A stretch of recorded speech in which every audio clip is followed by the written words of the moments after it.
3 times a week, Rachel Napoltjari, an Aboriginal woman suffering from kidney failure, comes to this mobile medical unit in a remote town in Central Australia to receive life-saving dialysis treatment to cleanse her blood. Clinics like this one are a vital lifeline for Indigenous Australians who have high rates of chronic kidney disease and often live in remote regions where access to dialysis is otherwise limited. Sarah Brown, the CEO of the Purple House, which runs the clinic, says the project demonstrates how including the community can improve outcomes. This is why she's calling on Australians to vote yes in the upcoming referendum on recognizing Indigenous Australians and giving them their own voice to Parliament. Having policy where Aboriginal people have actually been able to advise and have some input on whether an idea is going to work or not is such a simple no-brainer, but could have such a big impact.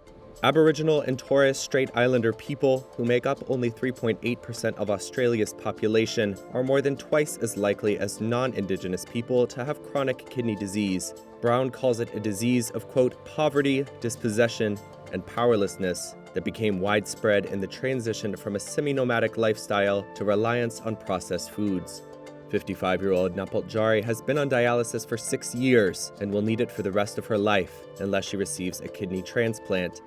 She is one of dozens of Indigenous Australians who receive treatment at the 19 community-led dialysis clinics run by the Purple House. For these patients, the Purple House offers a home away from home.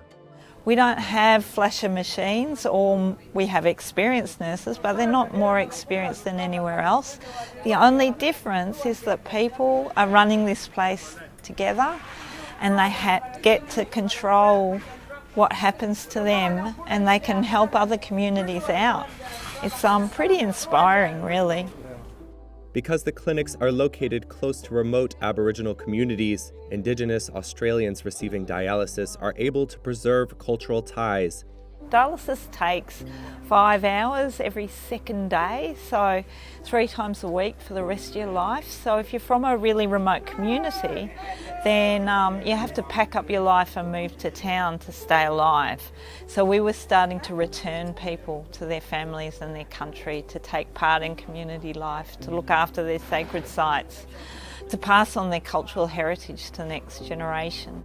Brown says community-led services like these have helped Central Australia go from having the worst dialysis survival rates in the country to the best. They are effective, Brown says, because they empower Aboriginal people to organize and advocate for themselves. She believes that progress could be repeated on a broader scale if Australians vote to approve the upcoming Australian Indigenous Voice referendum.